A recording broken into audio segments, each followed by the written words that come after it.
Hey guys, how are you? I've been like stressing the whole evening just to be able to try as much as possible.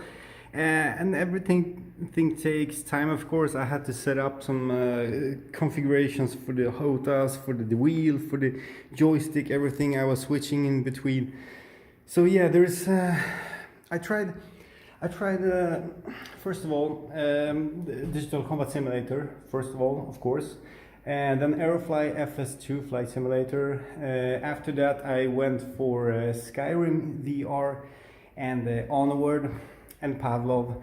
And then I tried, after that was X-Plane 11 as well, and also Project Cars 2. Guys, I'm not sure how to sum this up now, because I'm gonna like script the whole video and so, but I'm really happy with the results so far. The headset is really outstanding in terms of sharpness, in terms of screen door effect, the resolution itself. It just feels like much higher than 1440p. It's like quite remarkable how you can actually get that high resolution. So one thing I would like to show you, I'm gonna start off SteamVR and I'm just gonna show you something that I found very interesting. Sorry for the lack of focus now. Let's see. Oh, the wheel is like calibrating itself right now. Anyway, let's get back to here. This is OBS. You probably know how it looks when you're recording with OpenVR emulator. When I'm going into here I can specify the crop for the image, and so here I'm cropping the image vertically, here I'm cropping it like in another direction, and here I can crop it in any way. Well, in all ways possible, if I may say so. The thing is that it's not cropped at all from left to right, and the here bottom, it's actually not cropped either, as you can see. So what gives this? I mean, first of all, when I'm not cropping anything in SteamVR, when I'm recording Pimax, I have like a round rendering. I have a round rendering of the view that the lenses get, the total round view of the lenses. Then I have to crop out the area like this, and then take away the rounded corner, and then I can like finally get a 69 ratio image like that, and I can record it, right?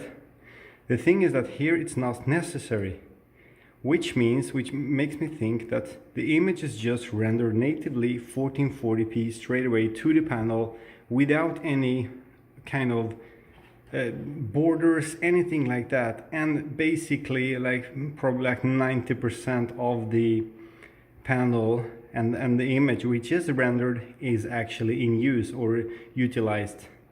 And this actually just explains why the resolution is so high, why it feels so much higher, why the screen door effect is so much better. I think they're just utilizing it so much better, and they're using, of course, very nice lenses. And yeah, so this was really cool. The image was just like straight out of the box, ready for recording. I did not have to crop anything, just like cut off any borders, anything.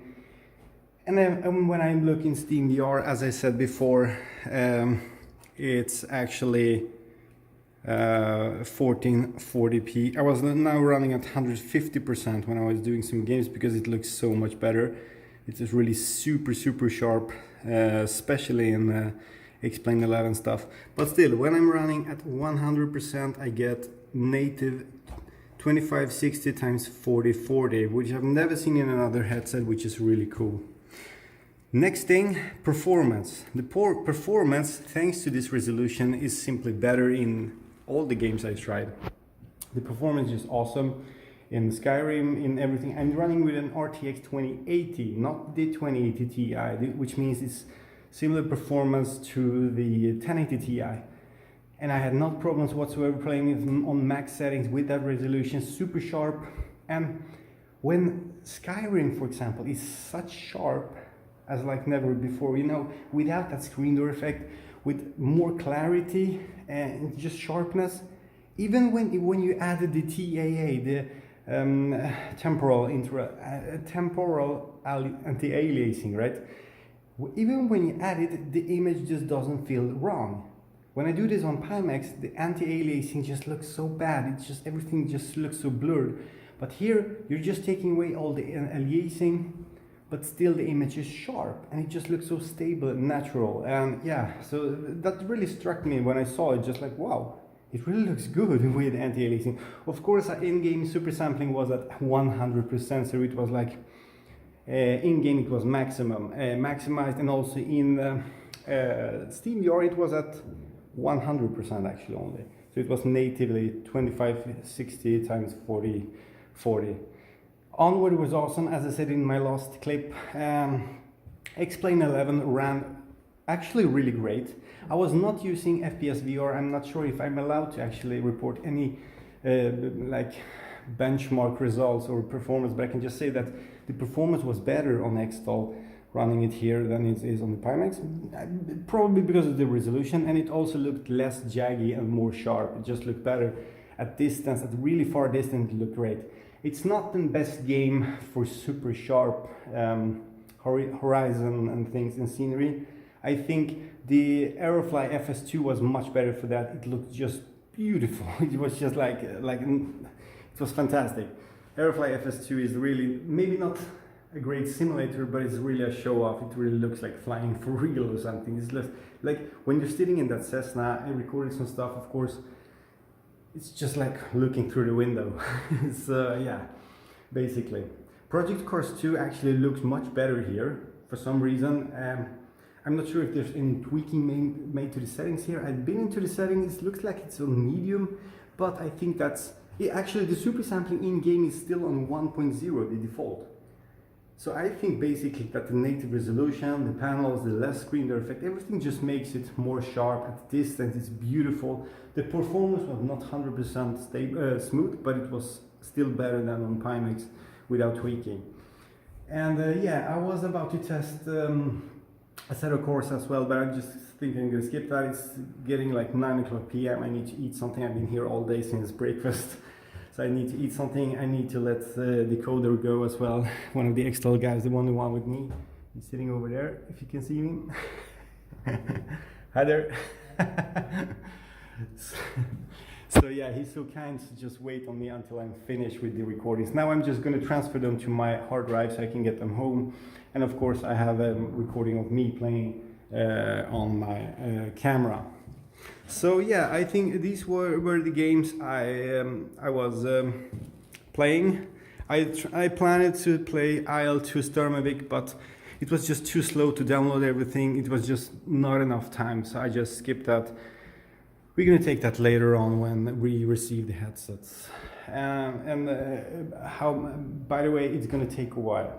I haven't said that, I think, still, but it's gonna take between 1 and 2 months until we get those headsets for more in-depth testing and so. So yeah, so that's all we know right now, because they're going to be produced. There's going to be brand new units. So yes, guys, it's a big mess here. I'm gonna try to clean up a little bit after my mess here. I've just been messing around with the headset, with the cables, and with stuff like replacing, changing between the joystick and the racing wheel and everything. And yeah, but it's been a really great day. Just really interesting to see how this XTAL works, and I'm truly impressed. Of course, it's an expensive unit, but it really shows how the virtual reality is going to look maybe very soon. And it's still 1440p resolution, don't forget that, but it's like a massive difference in every game. We tried to make some good through the lens photos. It was really difficult. I saved some from the digital combat simulator. We'll see. I'm going to try to compare them at home. If not, then we'll take it when the headsets arrive. When I have it at home, it's going to be much easier. I didn't have my DSLR camera with me, that's why. So guys, I have only like 30 seconds left to record. I'm going to pack now. I'm going to get some eat and probably just go to my room and sleep because I'm totally exhausted. Maybe I'll go back to you later if I have anything more I forgot to say. For now, cheers. Thank you as always.